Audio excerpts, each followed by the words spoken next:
Merhaba değerli arkadaşlarım. Yemek Rehberi kanalıma hoş geldiniz. Bugünkü tarifimiz çikolata soslu borcam keki. Dilerseniz kek kalıbınızda da aynı tarifle yapabilirsiniz.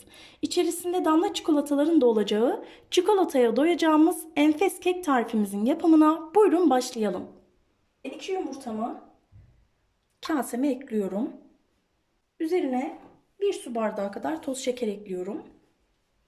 Bu aşama çok önemli. Bir 3-4 dakika çırpacağım.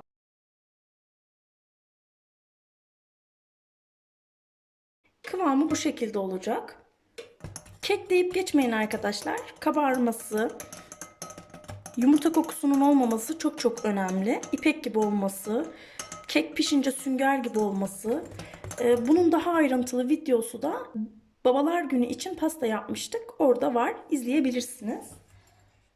Şöyle üzerine 1 su bardağından 1 parmak az sıvı yağ ekliyorum.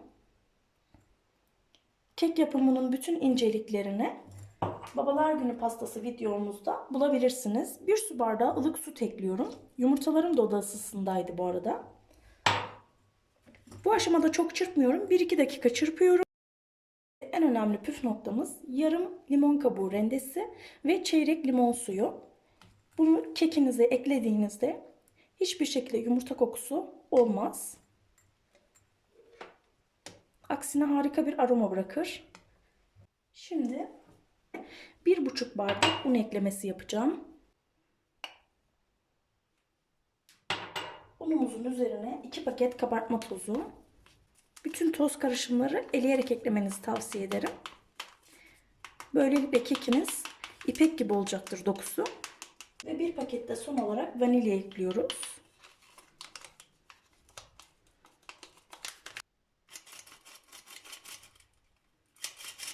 Şöyle bir spatula yardımıyla havasını alarak unumuzun topaklanmasını da dağıtarak karıştırıyoruz.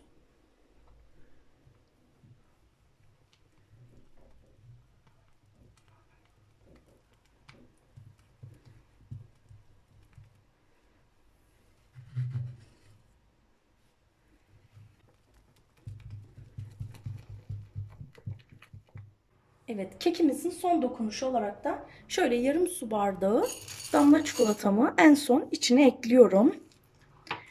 Bunu da şöyle bir karıştırıyorum. Enfes bir lezzet bırakıyor içerisine kekin. Çikolataya doyacağız yani bu kekte. Çok oynamıyoruz artık. Zaten unu da iyice dağıttık. Kare bir büyük borcamım var, yağladığım sıvı yağla. Kenarlarını da fırça yardımıyla yağladım. Şimdi üzerine ekliyorum kek harcımı. Şöyle havasını almak için 2-3 kez vuruyorum arkadaşlar. Üzeri düz olsun diye, hava kabarcıkları çıksın diye. Görüyorsunuz çıktı zaten. Önceden ısıtılmış fırınımızda 180 derecede üstü kızarana dek pişiriyoruz arkadaşlar. Evet, kekimiz pişerken şöyle Doktor Oetker'in çikolatalı sosundan yapacağım. 1 paket sosumu sos tencereme ekliyorum. Üzerine 1,5 su bardağı süt ekliyorum. 2 su bardağı diyor da ben biraz katı kıvamlı seviyorum. Çok sıvı olmasını istemiyorum. Topaklanmasın diye ocağa almadan çırpıp açıp ondan sonra alıyorum. Şimdi bunu ocakta kaynayana kadar karıştıracağım. Kaynadıktan sonra altını kısacağım. Ve ocaktan alacağım 2 dakika sonra. En güzel çikolatalı sos Doktor Oetker'in gerçekten. Evet, ocağa alabilirim. Evet arkadaşlar, çikolata sosumuz hazır. Evet arkadaşlar, kekimiz pişti.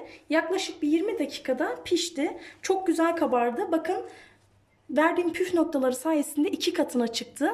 Ve hiç çatlama yok. Yüzeyi pürüzsüz, dümdüz oldu. Harika kabardı. İpek gibi kıvamı. Şimdi bu aşamada ilk sıcaklığı çıkacak. Bir 5 dakika dinlendikten sonra çikolata sosuyla buluşturabiliriz. Evet, kekimizin dokusunu görüyorsunuz. Yumuşacık. O kadar yumuşak ki bakın, anlıyorsunuzdur zaten. Şimdi çikolata sosumuzu şöyle bir karıştırıyorum.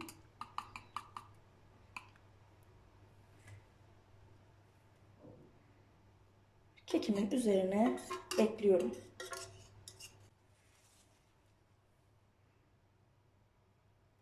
Hiç spatula değirmeden, bakın benim gibi şöyle yayarak yapabilirsiniz. Zaten ilk sıcaklığı çıktı.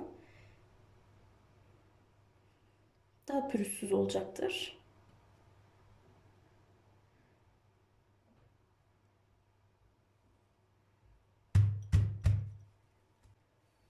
Şöyle kirazlarım var. Bununla süslemeyi düşünüyorum.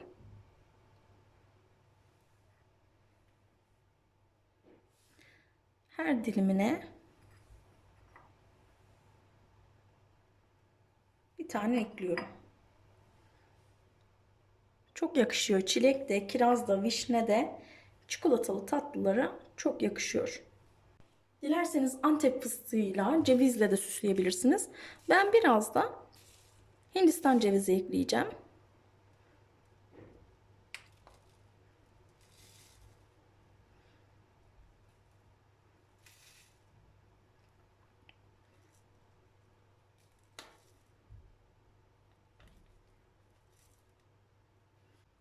Şimdi 1 saat kadar sıcaklığının çıkması için, iyice soğuk olması için tezgah üzerinde dinlendireceğim.